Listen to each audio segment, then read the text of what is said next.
میں صحیفہ سجادیہ پر اجمالی نگاہ، اس حوالے سے عرائض آپ کی خدمت میں عرض کر رہے ہیں۔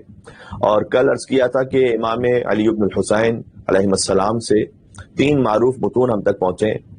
صحیفہ سجادیہ جو دعاؤں کا مجموعہ ہے، رسالۃ الحقوق ٹریٹیز آن رائٹس، جس کے بارے میں کل کچھ گفتگو ہوئی کہ 51 حقوق مولا نے رسالۃ الحقوق میں بیان فرمائے، اور خطبہ دربار شام، یہ بھی متن امام کے توسط سے ہم تک پہنچا ہے، جس میں فضائل اہل بیت علیہ السلام کا عالی ترین بیان ہے۔ ہم اس سلسلہ سجادیہ میں چاہتے ہیں کہ صحیفہ سجادیہ کے توسط سے اپنے عقائد، اخلاق اور اعمال کو بہتر بنا سکیں انشاءاللہ۔ اور حقیقت یہ ہے کہ غور فرمائیے گا، آج ہمیں کچھ صحیفہ سجادیہ کی فہرست پہ بات کرنی ہے، لیکن اس فہرست تک پہنچنے کے لیے یہ گزارشات ضروری ہیں کہ قرآن کریم میں جن مضامین کا ذکر آیات کی صورت میں ہے، اور نہج البلاغہ میں جن معارف کا ذکر خطبات کی صورت میں ہے، صحیفہ سجادیہ میں انہی مطالب کا ذکر دعاؤں کی صورت میں ہے۔ غور فرمائیے گا، قرآن میں آیات کی صورت میں، نہج البلاغہ میں خطبات کی صورت میں، صحیفہ سجادیہ میں وہی مطالب دعاؤں کی صورت میں، اور چونکہ دعاؤں کی صورت میں لہذا ایک خاص امتیازی حیثیت اور بھی حاصل ہے وہ یہ کہ قرآن اور صحیفہ سجادیہ کے انداز تخاطب میں فرق یہ ہے کہ جب آپ یہ جاننا چاہیں کہ خدا آپ سے کیا بات کہنا چاہتا ہے تو قرآن پڑھیے، اور جب آپ خدا سے اپنے دل کی بات کہنا چاہیں تو صحیفہ سجادیہ پڑھیے۔ اس لیے کہ قرآن میں خدا نے انسان سے کلام کیا، اور صحیفہ سجادیہ میں انسان کامل نے خداوند متعال سے کلام کیا۔ اور پھر نہج البلاغہ کی بھی جو خطبات مولا علی علیہ السلام نے ارشاد فرمائے، تو ان کے سامعین میں سلمان و عمار و مقداد جیسے بلند پایا صحابہ کرام بھی موجود ہوتے تھے، لیکن مولا علی علیہ السلام کے سامعین میں وہ بھی تھے کہ جو چوتھے خلیفہ کی حد میں مولا کو مانتے تھے، یعنی کم معرفت افراد تھے۔ تو ہر قسم کے سامعین کے اعتبار سے مولا کو کلام کہنا پڑا، لیکن صحیفہ سجادیہ میں مخاطب انسان نہیں ہے۔ امام زین العابدین علیہ السلام کا مخاطب انسان نہیں ہے، خدا متعال ہے، کلام رب العزت سے۔ لیکن معصومین جب بندوں سے کلام کرتے ہیں نا تو ان کی عقلوں کے مطابق بات کرتے ہیں۔ یہ جو نقطہ میں آج عرض کرنا چاہ رہا ہوں کہ قرآن کریم میں وہ معارف کے جو آیات کی صورت میں ہے، صحیفہ سجادیہ میں وہی معارف دعاؤں کی صورت میں، نہج البلاغہ میں خطبات کی صورت میں۔ اگر نہج البلاغہ اور صحیفہ سجادیہ کو مراجعہ فرمائیے تو بہرحال امیر بیان امیر المومنین علی بن ابی طالب علیہ السلام کا کلام تو تحت کلام خالق فوق کلام المخلوق، اس میں تو کوئی شک نہیں۔ مولا کے نام پر ایک مل کے صلوات دیجیے گا محمد اور آل محمد پر۔ اللہم صلی علی محمد وآل محمد وعجل فرجهم۔ علی کا ذکر کرو روشنی کے لہجے میں کہ خدا کا نور ہے شامل علی کے لہجے میں، کہ اگرچہ نہج بلاغہ ہے آدمی کا کلام، مگر یہ بات کہاں آدمی کے لہجے میں۔ نعرہ حیدری یا علی محمد وآل محمد صلوات اللہم صلی علی محمد وآل محمد وعجل فرجهم۔ تو میں عرض یہ کرنا چاہ رہا ہوں کہ نہج البلاغہ یقیناً مولا کائنات تو جد ہے امام زین العابدین علیہ السلام کے بھی، لیکن ایک اعتبار سے ایک امتیازی حیثیت صحیفہ سجادیہ کو نہج البلاغہ پر بھی حاصل ہے۔ قرآن تو خالق کا کلام ہے، وہاں تک تو ظاہر ہے کہ کسی بندہ بشر کی اس انداز سے رسائی ممکن ہے، کیونکہ علم اللہ کا بیان ہے اور اللہ سبحانہ و تعالیٰ نے اسے خاص اپنی طرف نسبت دی ہے کہ امام صادق علیہ السلام نے ارشاد فرمایا ہے کہ رب العزت نے قرآن میں اپنے بندوں کے لیے تجلی فرمائی ہے، یعنی خدا کا نور تجلی ہو رہا ہے قرآن کریم میں۔ لیکن جہاں تک مخلوق کے خدا کی بات ہے تو نہج البلاغہ اور صحیفہ سجادیہ، اس میں صحیفہ سجادیہ کو ایک امتیازی حیثیت حاصل ہے کہ نہج البلاغہ میں مولا کائنات کا کلام ہے انسانوں سے، اور صحیفہ سجادیہ میں امام علی ابن الحسین علیہ السلام کا کلام ہے رب العالمین سے۔ تو دونوں میں فرق یہ ہو گیا کہ جب معصومین علیہ السلام بندوں سے بات کرتے ہیں تو ان کی عقلوں کے مطابق بات کرتے ہیں۔ اس لیے کہ کتاب الکافی جلد نمبر 1 میں حدیث موجود ہے کہ ما کلم رسول اللہ صلی اللہ علیہ وسلم العباد بکنہ عقلہ قط، کہ رسول اللہ صلی اللہ علیہ وسلم نے کبھی بندوں سے اپنی عقل کے مطابق کلام ہی نہیں کیا۔ یہ غور فرمائیے گا، تو نہ رسول اللہ نے اپنی عقل کے مطابق کلام کیا، نہ نفس رسول نے، اور نہ آل علی نے کبھی اپنی عقل کے مطابق بندوں سے کلام کیا، اس لیے کہ وہ عقل کل ہے، وہ خلق کل ہے، خلق اول ہے، خلق اول ہے، عقل اول ہے۔ تو اگر اپنی عقل کے مطابق انسانوں سے کلام کریں تو کون اسے سمجھ پائے گا؟ اب یہاں تو اگر علماء ثقیل اردو میں گفتگو کرنے لگ جائیں تو مومنین کہتے ہیں کہ مولانا صاحب ذرا آسان الفاظ میں بات کیجیے گا، وہ بات سمجھ میں نہیں آ رہی۔ بے شک بے شک۔ تو ایک عالم کے کلام کو سمجھنا مشکل ہو جاتا ہے کہ وہ تھوڑا سا ثقیل انداز میں بات کرنے لگے. کہا رسول اللہ صلی اللہ علیہ وآلہ وسلم قطب عالم امکان، وجہ تخلیق کائنات.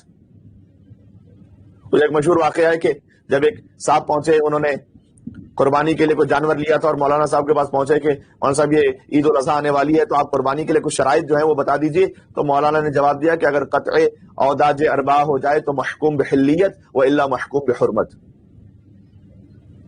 اچھا ویسے مطلب سادہ ہے، قط کہتے ہیں کٹنے کو، اوداج کہتے ہیں رگوں کو، اربع یعنی 4. تو اگر 4 رگیں ذبح ہو جائیں تو محکوم بحلیت تو جانور حلال ہے، وہ اللہ، اور اگر یہ نہ ہو سکے تو محکوم بحرمت تو جانور حرام ہے. تو بجائے اس کے کہ وہ یہ کہتے ہیں مولانا صاحب کہ اگر 4 رگیں تم صحیح طریقے سے کاٹ لوں شرائط کے مطابق تو جانور حلال ہو جائے گا ورنہ حرام ہو جائے گا، انہوں نے جواب دیا اگر قطع اوداج اربعہ ہو جائے تو محکوم بحلیت و الا محکوم بحرمت. تو جب واپس پلٹے اپنے گھر میں تو زوجہ نے سوال کیا کہ مولانا صاحب نے کیا جواب دیا قربانی کی شرائط میں؟ کہ یہ تو مجھے نہیں پتا کیا جواب دیا، لیکن کچھ دعا فرما رہے تھے، وہ کوئی دعائیں ارشاد فرما رہے تھے. تو اگر ایک عالم دین اپنی حوضوی زبان میں گفتگو کرنے لگے تب انسانوں کے لیے ظاہر عام، اور یہ ہر ایک کے لیے بات ہے، فقط یہ عالم دین کے لیے میں بات، اگر ڈاکٹر اپنی میڈیکل سائنس کی لینگویج میں مریض سے گفتگو کرنے لگے تو مریض بیچارہ اور زیادہ مریض ہو جائے گا کہ کیا بات کریں ڈاکٹر صاحب، سمجھ ہی نہیں آ رہی کچھ. تو ہر ایک علم کی اپنی خاص ٹرمینالوجیز ہوتی ہے، ٹیکنیکل لینگویج ہوتی ہے. تو آپ غور فرمائیے گا کہ عالم دین نے حوض علمیہ سے پڑھا ہے، ڈاکٹر نے میڈیکل یونیورسٹی سے پڑھا ہے. رسول اللہ صلی اللہ علیہ وآلہ وسلم کا استاد خود رب العالمین ہے. بے شک بے شک. اگر وہ عرش کی زبان میں بات کرنے لگیں تو فرش والوں کو کہاں سمجھ میں آئے گا؟ بے شک بے شک. وہ کیا کر پائیں گے؟ لہذا حدیث ہے کہ کبھی رسول اللہ صلی اللہ علیہ وآلہ وسلم نے گفتگو ہی نہیں کی انسانوں سے اپنی عقل کے مطابق، وہ ان کی عقل کے مطابق بات کرتے تھے. اللہ. تو وہ ہستی جو خود میزان عقل ہے رسول اللہ، وہ اپنی سطح کے مطابق بات کرے تو ناممکن ہے بشریت کے لیے کہ اسے سمجھ سکے. اور یہی کمال تھا ان کا. دیکھیں اس میں کمال بھی ہے. کمال یہ ہے کہ عقل کل ہوتے ہوئے بات تبلیغ کی اتنی سادہ اور مؤثر انداز میں ارشاد فرمائی کہ انسانوں کی عقل کے مطابق بھی بات رہے. تو جاہل تو کیا ابو جہل تک سمجھ جائے کہ حضور کیا کہنا چاہتے ہیں اور اس پر حجت تمام ہو جائے. سبحان اللہ. سرکار ختم مرتبت کی عظمت پر ایک مل کے صلوات بھیجیے گا محمد اور آل محمد. اللہم صلی علی محمد و آل محمد وعجل فرجہ. تو یہ بھی ایک کمال ہے کہ عقل کی اس بلندی پر ہوتے ہوئے کہ جو محض عقل ہے، اور پھر بات ایسی کر رہے ہیں کہ ایک بادیہ نشین بدو عرب کو بھی سمجھ میں آئے، منطق و حقانیت پر گفتگو بھی باقی رہے، انداز تکلم بھی سطح عمومی کی حد میں باقی رہے. یہ معجزہ ہے کلام رسول اللہ صلی اللہ علیہ وآلہ وسلم کا. اور پھر حضور یہ بھی فرمایا کرتے تھے کہ انا معاشر الانبیاء امرنا نکلم الناس علی قدر عقولہم، کہ ہم گروہ انبیاء اس بات پر مامور ہے اللہ کی طرف سے کہ ہم انسانوں سے ان کی عقل کے مطابق بات کریں گے. مولا کائنات نے بھی یہی کیا. نہج البلاغہ میں یقیناً بلاغت کا وہ سمندر ہے، لیکن مولا جو بات کر رہے ہیں وہ انسانوں کی حد میں بات کر رہے ہیں. دیکھیں غور فرمائیے گا. اب نہج البلاغہ اور صحیفہ سجادیہ کے بارے میں جو امتیاز عرض کرنے لگا تھا، ایک خاص فضیلت جو صحیفہ سجادیہ کو ایک اعتبار سے حاصل ہے، تو بس یہ فرق ہے کہ جب انسانوں سے کلام کریں معصومین علیہ السلام اور خدا سے مناجات کریں. جب وہ انسانوں سے کلام کرتے ہیں تو عام بشری سطح پر گفتگو کرتے ہیں، لیکن جب وہ خدا سے مناجات کرتے ہیں تو اس معرفت کے عروج پر خدا سے کلام کرتے ہیں جو ان کی اپنی معرفت ہے.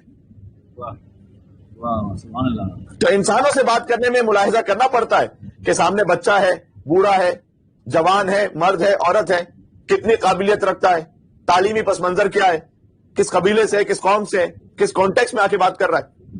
یہ ساری قیودات ہے نا. سلام کی دعائیں ارشاد فرمائی مولا نے، وہ تو بات سمجھ میں آتی ہے. پھر اپنے خاص دوستوں کے لیے دعا ارشاد فرمائی. دعا نمبر 5 صحیفہ سجادیہ کی. مشکلات کے وقت پڑھنے کی دعا نمبر 7 صحیفہ سجادیہ کی. یہ سب نوٹ ڈاؤن کرتے جائیے گا اور انشاءاللہ بعد میں ریکارڈنگ کو سن لیجیے گا. یہ آپ کے کام آئیں گی انشاءاللہ باتیں. یہ ساری دعائیں کام آئیں گی. اور ظاہر ہے کہ 54 دعاؤں کی باقاعدہ فہرست مجھے ایک ایک کر کے تو نہیں پڑھنی. میں تو درمیان سے کچھ وہ دعائیں کہ جو ہم یہ سمجھتے ہیں کہ شاید اس وقت ہمارے معاشرے میں اور آپ کی زندگیوں میں اہم ہو سکے، میں آپ کی خدمت میں عرض کر رہا ہوں. تو مشکلات کے وقت پڑھنے کی دعا. ظاہر ہے کہ پینڈیمک بھی ایک مشکل ہے، اس پینڈیمک کی وجہ سے فائنینشیل کرنچ ایک اور مشکل ہے، ڈاؤن سائزنگ ہو رہی ہے، جاب لاس ہے، ویزا پرابلمز ہیں. مشکلات کے وقت پڑھنے کی دعا کہیں اور کیوں جاتے ہیں؟ دعا نمبر 7 پڑھیں صحیفہ سجادیہ کی، انجام بخیر ہونے کی دعا، یعنی خاتمہ ایمان پر ہو جائے۔ دعا نمبر 11 پڑھیں صحیفہ سجادیہ کی۔ فارسی زبان کے ایک شاعر ہیں مرحوم آقاسی، ان کا شعر ہے کہ با علی در بدر بودن شرط نیست، ای برادر نہروان در پیش روست۔ جو ایمان پر خاتمہ ہونا نا، اس وقت ہم ہیں الحمدللہ رب العالمین اہل بیت اطہار علیہ السلام کی ولایت پر، لیکن اصل بات یہ ہے کہ جب آخری سانس ہے تب کون علی ولی اللہ کہہ سکتا ہے؟ آپ سے گزارش یہ ہے کہ انشاءاللہ خاتمہ بالخیر ہو سکے علی کی ولایت پر علیہ الصلوۃ والسلام۔ ایک نعرہ حیدری کہیے گا، مولا انشاءاللہ آپ سے راضی ہوں گے۔ پر محمد صلوات اللہم صلی علی محمد وعلی محمد محمد وعجل فرجهم۔ تو اختتام اہم ہے نا۔ مرحوم آقاسی یہ کہتے ہیں کہ علی کے ساتھ بدر میں ہونا ضروری ہے، لیکن اس سے زیادہ اہم نہروان میں ہونا ضروری ہے۔ فرمائیے گا، بدر پہلی جنگ ہے امیر المومنین کی، نہروان آخری جنگ ہے۔ خاتمہ بالخیر اسی کا ہوگا جو آخر تک علی کے ساتھ رہے گا۔ آپ خاتمہ بالخیر چاہ رہے ہیں، صحیفہ سجادیہ کی دعا نمبر 11 پڑھے، ورنہ دیکھیں شبر ملعون صفین میں علی کے لشکر میں، بلکہ زخمی بھی ہوا ہے، علی کے لشکر میں لڑتے ہوئے زخمی بھی ہوا ہے شبر ملعون۔ خاتمہ کتنا بدتر ہے، کربلا میں یزید کے لشکر میں ملعون ترین شخص ہے، اور شب عاشور تک یزید کے لشکر میں، صبح عاشور حسین کے لشکر میں۔ سبحان اللہ سبحان اللہ سبحان اللہ۔ جملہ کرنے لگا ہوں، یاد رکھیے گا، حر علیہ السلام نے نمازیں نہیں بدلی تھی، حر نے امام بدلا تھا۔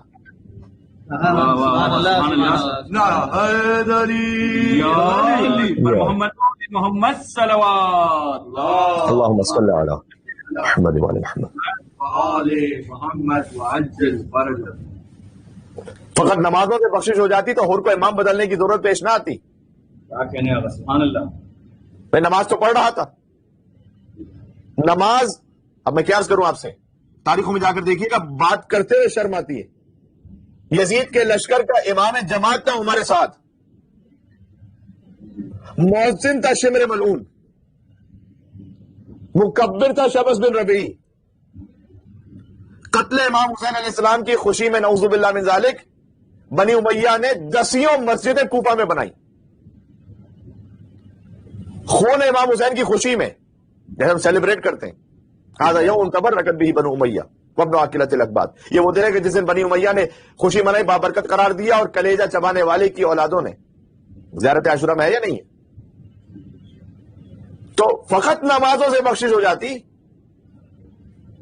تو پھر ان کو اپنا امام بدلنے کی ضرورت پیش نہ آتی۔ کہنے سبحان اللہ سبحان اللہ۔ نماز یقیناً واجب ہے اور رکن ہے اور دین کا ستون ہے۔ ان قبلت قبل ما سوا وان ردت رد ما سوا۔ نماز قبول ہے تو باقی تمام اعمال قبول ہے، نماز رد ہے باقی تمام اعمال رد ہیں۔ ہم نے ایک مقام پر اس کی مثال بھی پیش کی تھی کہ اس کی مثال آپ ایسے سمجھ سکتے ہیں کہ نماز ہے آپ کے اعمال نامے میں، جو فروع دین ہے ان میں 1 کی حیثیت ہے نماز کی۔ اس کے بعد جتنے آپ اعمال کرتے چلے جائیے وہ اس کے آگے 0 اور لگتا چلا جائے گا۔ نماز آپ پڑھ رہے ہیں، آپ کا اخلاق بھی اچھا ہے، آگے ایک 0 لگ گیا، یعنی آپ کے نامہ اعمال کا وزن 10 ہو گیا ہے۔ اس کے بعد صلہ رحمی بھی کرتے ہیں، مزید 0 لگ گیا، 100 ہو گیا وزن اس کا۔ انشاءاللہ مالی عبادات کو بھی انجام دیتے ہیں، ایک اور 0 لگ گیا ہے، 1000 ہو گیا آپ کے نامہ اعمال کا وزن۔ جیسے جیسے نیکیاں کرتے جائیں گے یہ ایک 0 ساتھ میں لگتا جائے گا، نامہ اعمال وزنی ہوتا جائے گا۔ لیکن اگر اس کی ابتدا سے 1 کو نکال دیں، آپ نماز کو نکال دیں تو یہ سب 0 رہ جائے گا۔ یہ میں اس لیے خاص پیش کر رہا ہوں کہ میری بات سے کوئی سوء استفادہ نہ کر لے، اتنا اہم رکن ہے نماز، لیکن نماز بھی منہ پر مار دی جائے گی اگر ولایت علی ابن ابی طالب نہیں ہے دل میں، ورنہ نمازیں اسی کی چیک کی جائیں گی کہ اس کا امام ٹھیک ہوگا۔ امام ہی ٹھیک نہیں تو پھر نماز کیا چیک کی جائے گی؟ لہذا خاتمہ بالخیر کی جب ہم بات کہہ رہے ہیں، شب عاشور تک یزید کے لشکر میں، صبح عاشور امام حسین علیہ السلام کے لشکر میں کیا قسمت اور نصیب ہے۔ مقدر کا بدلنا ہم نے سیکھا حر سے کربل میں، کیا کہنے سبحان اللہ۔ مقدر کا بدلنا ہم نے سیکھا حر سے کربل میں نہایت نامناسب ہے اگر کہہ دوں کہ سست آیت. سبحان اللہ. کر محمد والے محمد صلوات. اللہم صلی علی محمد وعلی آل محمد والے محمد. آپ نے محاورہ تو سن رکھا ہے, آپ نے محاورہ سن رکھا ہے, ذرا سن لیجیے گا. اسے مقدر کا بدلنا ہم نے سیکھا حر سے کربل میں نہایت نامناسب ہے اگر کہہ دوں کہ سست آیت. پڑھا بھی تھا سنا بھی تھا مگر دیکھا نہیں تھا یہ, ہمیں تو حر نے سمجھایا دیر آیت درست آیت.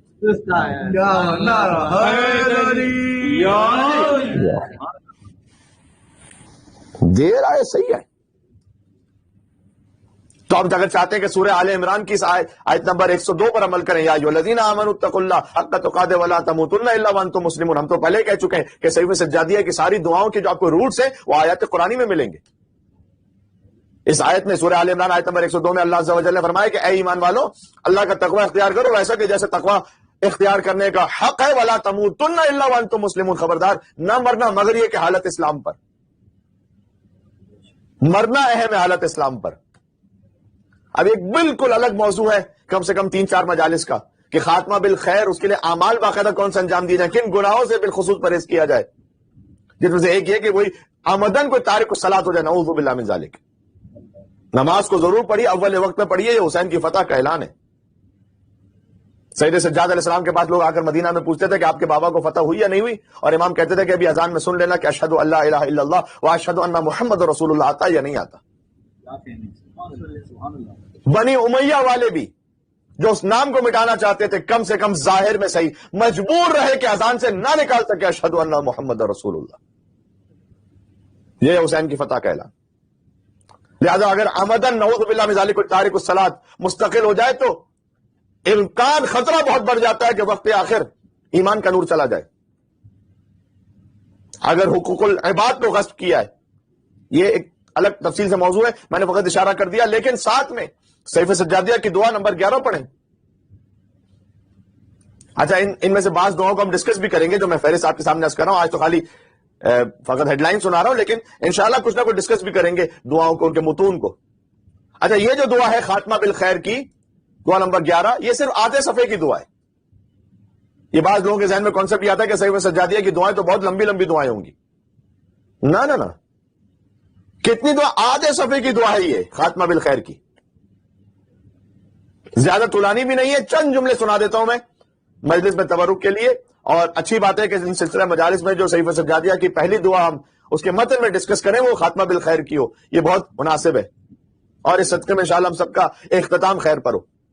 امام سجاد علیہ السلام ارشاد فرماتے ہیں یا من ذکر شرف للذاکرین, یہاں سے یہ دعا آغاز ہوتی ہے, اے وہ کہ جس کا ذکر ذاکرین کے لیے شرف ہے. سبحان اللہ. امام علیہ السلام خدا سے کلام کر رہے ہیں. وَيَا مَن شُكْرُهُ فَوْضٌ لِلشَّاكِرِينَ, اور جس کا شکر شاکرین کے لیے فوز اور کامرانی کا باعث ہے. وَيَا مَن طَاعَتُهُ نَجَاةٌ لِلْمُطِيعِينَ, اور وہ کہ جس کی اطاعت کرنے والوں کے لیے نجات کا سامان ہے. یہ ابتدائی دعا میں کیا سمجھایا گیا ہمیں؟ خاتمہ بالخیر کی دعا ہے تو ان مفاہیم سے آغاز کیوں ہو رہا ہے؟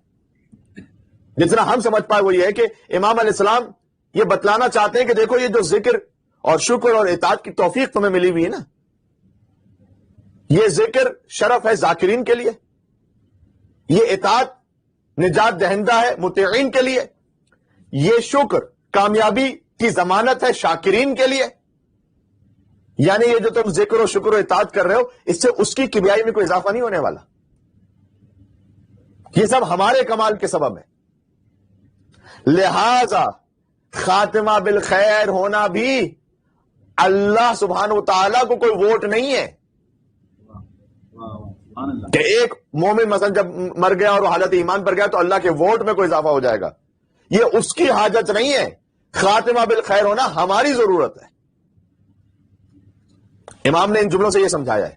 پھر صلی اللہ علی محمد و آلہ, اور اس کے بعد فرمایا کہ پس تو محمد اور آل محمد پر درود و سلام نازل فرما. آپ بھی ایک درود بھیجیے گا اپنے اپنے گھروں میں, اللہم صلی علی محمد و آل محمد. یہ بھی لطیف بات ہے کہ کثرت کے ساتھ صحیفہ سجادیہ میں درود ہے بار بار, یعنی خاتمہ بالخیر ممکن نہیں ہے. امام نے یہاں ابتدا میں درود بھیج کر سمجھا دیا جب تک ہماری زندگیوں میں صلوات کی عبادت نہ ہو. پر محمد والے محمد صلوات. اللهم صل على محمد وعلى محمد. محمد وعجل فرجهم. بلکہ دعائے مکارم الاخلاق میں امام زین العابدین علیہ السلام نے 15 مرتبہ اہل بیت کے اطہار پر صلوات بھیجی ہے. دعائے مکارم الاخلاق معروف دعا 15 مرتبہ اس دعائے مکارم الاخلاق میں صلوات اہل بیت کے اطہار پر، جس سے یہ ظاہر ہوتا ہے کہ اللہ کے ہاں اخلاق بھی اسی کا قبول ہے جس کی روح محمد اور آل محمد سے جڑی ہوئی ہے. اور اس آدھے صفحے کی دعا میں اچھا اہل بیت پر درود بھیج رہے ہیں، یعنی امام اپنے آپ پر درود بھیج رہے ہیں. امام بھی تو خود خانواد عصمت طہارت کی فرد ہیں. اچھا یہ کیسے ممکن ہے کہ کوئی انسان اپنے ہی آپ پر درود بھیج رہا ہو؟ اس جگہ دیکھیں امامت کے باب میں کئی مرتبہ آپ کو ملے گا امیر المومنین اپنے ہی فضائل بیان کر رہے ہیں. تو اگر کوئی خطیب اپنی تعریفیں شروع کر دے تو آپ کو تو برا محسوس ہوگا کہ یار یہ تو اپنی ہی زبان سے اپنی تعریفیں کر رہے ہیں. تو مولا کائنات پھر اپنی تعریف خود اپنے فضائل کیوں اپنی زبان سے خود بیان کر رہے ہیں؟ اس لیے کہ علی ابن ابی طالب علیہ السلام آل علی کا معاملہ یہاں تکلفات کا معاملہ نہیں ہے. علی اپنے فضائل بیان کر رہے ہیں اپنے فخر کے اظہار کے لیے نہیں، سننے والوں کی ہدایت کے لیے، کہ جتنا تم علی کو سمجھ جاؤ گے اتنا تمہارے مقام میں اضافہ ہو جائے گا. بے شک بے شک بے شک سبحان اللہ سبحان اللہ. یہاں پر یہ تکلفات نہیں ہے. جیسے ہم ایک دوسرے سے کہتے ہیں نا کہ مثلا آپ نے ہم سے کہا کہ مولانا صاحب آپ کا موضوع بڑا اچھا، آپ کے ویسے جینوئن بیسس پر میں بڑا شکر گزار ہوں آپ کا کہ بہت اچھے ریسپانسز بھی مل رہے ہیں، اور مومنین الحمدللہ ان میں ایک جذبہ سیف سجادیہ کے حوالے سے آ بھی رہا ہے. لیکن میں تکلفاً آپ سے کہوں کہ ارے نہیں، آپ کا حسن سماعت ہے، آپ نے کرم نوازی فرمائی کہ ہمیں سنا. مثلا فرض کیجیے ایسے جملات جو ہوتے ہیں، اب ائمہ علیہ السلام کے باب میں یہ بات نہیں کہ کوئی مولا علی علیہ السلام سے جا کر کہے گا کہ مولا میں تو آپ کو امام وقت مانتا ہوں، تو مولا علی کہیں گے ارے نہیں کیسی بات فرما دی آپ نے. نہ ہم کہاں اس قابل ہیں، آپ کی ذرا نواز امیر المومنین یہ نہیں کہیں گے.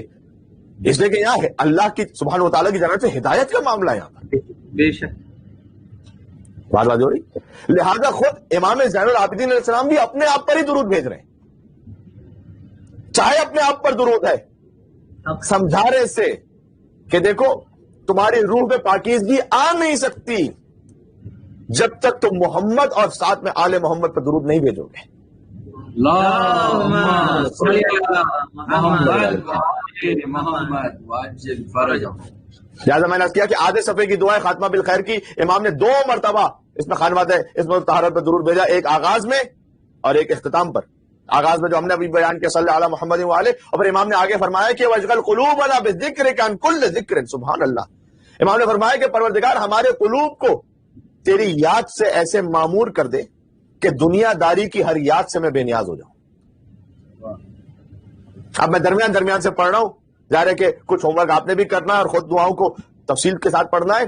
پھر امام نے کہا فَإِن قَدَرْتَ لَنَا فَرَاغًا مِّن شُغْلٍ، اور اگر تو نے میری مشغولیات میں سے کوئی فارغ وقت رکھا ہوا ہے، ہر ایک انسان کے پاس کوئی کو فارغ وقت ہوتا ہے، تو فَاجْعَلْهُ فَرَاغَ سَلَامَ. سبحان اللہ.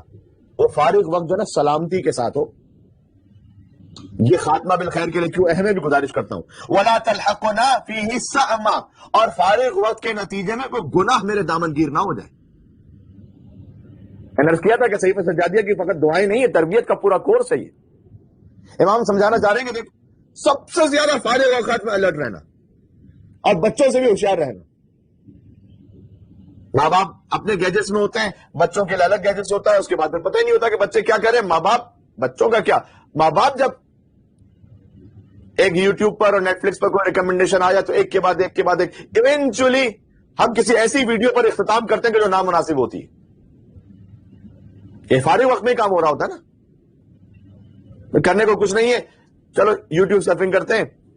اچھا ذہن میں تھا کہ کوئی نیوز دیکھیں گے، کہیں دفعہ جینوئنلی ہوتا ہے کہ کوئی اسپورٹس ایونٹ دیکھیں گے، حتیٰ منقبت اور نوحہ سنیں گے، یہ ذہن میں دل میں اچھے ارادے کے ساتھ یوٹیوب کھولا ہے، ساتھ میں ریکمنڈیشن میں ایک ایسی ویڈیو بھی آ گئی، یوٹیوب نے دے دی، وہ بھی ظاہر ہے کہ شاطر اور 3 لوگ بیٹھے ہوئے وہاں. پھر ایک لمحہ چاہیے نفس کو بہٹنے کے لیے اور شیطان کے غلبے کے لیے، ایک لمحہ. اچھا لطیف بات یہ ہے کہ شیطان کے غلبے سے کیسے بچے، یہ دعا بھی صحیفہ سجادیہ میں دعا نمبر 17. لیکن موضوع ہمارا یہی ہے، تو ظاہر ہے کہ مجھے مکمل اس اطراف میں بات کرنی مجھے انشاءاللہ سے.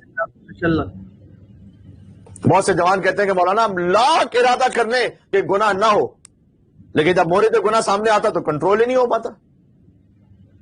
اور اسی خاطر ہے کہ نماز شب سے محروم رہ جاتے ہیں. مولا کائنات سے پوچھا گیا تھا کہ یا امیر المومنین، میں بہت کوشش کرتا ہوں نماز شب کی، لیکن آخر وقت میں بس ایسا لگتا ہے شیطان کا غلبہ ہو گیا. امام نے کہا قیدت کا ذنوب، تیرے گناہوں نے تجھے قید کر کے رکھا ہوا ہے. تو شیطان مکمل حاوی ہو جاتا ہے. شیطان کے غلبے کو توڑنا چاہتے ہیں، صحیفہ سجادیہ کی دعا نمبر 17 پڑھیں. اور ہم نے عرض کیا کہ دعا کو پڑھیں گے انشاءاللہ اس کا معنوی اثر ہے، ساتھ میں ترجمہ بھی ضرور دیکھیں تاکہ اس میں جو ہدایات اس پر عمل کر سکیں. کئی مرتبہ فقط لقلقہ لسانی سے کچھ نہیں ہونے والا. یقیناً امام کا کلام ہے تو اس کی تو برکت ہے. یہ جملہ تو نہیں کہا جا سکتا کہ کچھ نہیں ہونے والا. بہرحال آپ پڑھ بھی لیجئے اور بغیر ترجمے کی بھی پڑھ لیجئے، اور فقط عربی ایک دفعہ پڑھ لیجئے، اور چاہے ان معارف کو نہ بھی سمجھ پائیں اور اس پر ویسا عمل نہ بھی کر پائیں، تب بھی کلام امام کی نورانیت سے کچھ نہ کچھ تو دل روشن و منور ہو جائے گا. بے شک سبحان اللہ. بلا شک. اور امام نے اگر نظر کرم فرما دی تو پھر زندگی منقلب ہو جائے گی. زندگی منقلب ہونے کے لیے ضروری نہیں ہوتا کہ کوئی بہت بڑا حادثہ یا واقعہ ہو. کبھی ایک امام کا کلام، ایک جملہ پلٹ کے رکھ دیتا انسان کو. جیسے کہ حر کو امام حسین علیہ السلام کا وہ جملہ پلٹ گیا تھا کہ ثقلت کا امو کیا حر، اے حر تیری ماں تیرے ماتم میں بیٹھے. امام حسین علیہ السلام کو کیا ضرورت تھی؟ امام خلق عظیم کے نواسے ہیں، رحمت للعالمین کے فرزند ہیں، اور امام کسی کو یہ کہیں گے تیری ماں تیرے ماتم میں بیٹھے؟ کیوں امام حسین علیہ السلام یہ کہنا چاہ رہے تھے؟ اسے واقعاً کیا بددعا دینا چاہتے تھے؟ نہ، علماء کرام نے یہاں لکھا ہے امام حسین حر کو اس لیے کہہ رہے تھے کہ تیری ماں تیرے غم میں بیٹھے کہ جب میں اسے اس کی ماں کا ذکر کروں گا تو اسے میری ماں فاطمہ زہرا کی یاد آئی، اور میری ماں کی یاد سے اس کا دل منقلب ہو جائے گا. احترام سیدہ کونین حر کو بچا گیا. سبحان اللہ. حر نے کہا پلٹ کر کہ اگر عرب میں کسی نے مجھ سے یہ کہا ہوتا میں ویسے ہی جملہ پلٹ کر کہتا، لیکن میں کیا کروں، آپ کی ماں سیدۃ النساء العالمین ہے. احترام سیدہ بچا گیا. اگر امام حسین علیہ السلام نے وہ جملہ نہ کہا ہوتا، اس کے قلب کو نہ جھنجھوڑا ہوتا، تو شاید وہ ملتفت نہ ہو پاتا اتنی آسانی سے سیدہ کونین سلام اللہ علیہ کے مقام کی طرف. تو امام کے نظر کرم جس پر ہو جائے اس کے لیے تو ایک جملہ، ایک لفظ کافی ہے بدلنے کے لیے. لیکن میں عرض کر رہا ہوں کہ آپ دعاؤں کو بھی پڑھیں. شیطان کے غلبے کو توڑنا چاہتے ہیں، دعا نمبر 17 پڑھیں صرف سجادیہ کی، اور اس کے کچھ مفاہیم کو بھی دیکھیں، انشاءاللہ زندگی میں اپلائی بھی کیجیے گا، اور مجھے بھی اللہ توفیق دے. تو امام نے فرمایا کہ اپنے فری ٹائم میں زیادہ محتاط رہو. فارغ وقت میں امام نے دعا فرمائی خاص حتیٰ ینصرف، ایسا نہ ہو کہ ہم فارغ وقت میں نے کیا کبھی نیک کام سے آپ نے سوشل میڈیا کی میں مثال اس لیے دے رہا ہوں کہ اس وقت یہی سب سے زیادہ بڑی مصروفیت ہے ہماری.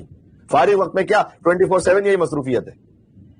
اور بالخصوص جب سے لاک ڈاؤن ہوا ہے تو گھروں میں تو اور کوئی کام ہی نہیں ہے سوائے موبائل اور گیجٹس کے. یہ بھی ویسے ڈینجرس ہے بہت. بچے کی ذہنی نشوونما کے لیے بھی اچھا نہیں ہے، ہماری ذہنی کیپیسٹی کے لیے بھی اچھا نہیں ہے. اسے بھی لمٹ میں ہونا چاہیے، ایک حد میں ہونا چاہیے. لیکن بہرحال اب کوئی کہے کہ مولانا آپ کی تو خود کی تقریر سوشل میڈیا پہ جاری، تو آپ کیا کہہ رہے؟ تو میں یہی تو عرض کر رہا ہوں کہ ہرگز یہ نہیں کہنا چاہتا کہ اس کا استعمال آپ چھوڑ دیجئے، اور نہیں کوئی آپ اتنے ماشاءاللہ سے شریف ہوں گے کہ مولانا نے کہہ دیا تو آپ سوشل میڈیا کا استعمال چھوڑ دیں گے. اس لیے میں وہ بات ہی کیوں کہوں کہ جو ناممکن ہو جائے. میں تو یہ عرض کرنا چاہتا ہوں کہ اس کا استعمال کیجئے خود، جب تک سیلف سینسر آپ کا ایمان کرنا ہو. کوئی طاقت آپ کو شیطان سے پھر بچا نہیں سکے. مطلب تھریٹ اتنا زیادہ ہے. آپ کا خود ایمان کا سیلف سینسر، محبت علی ابن ابی طالب کا سیلف سینسر، ولایت علی ابن ابی طالب کا سیلف سینسر ہونا چاہیے.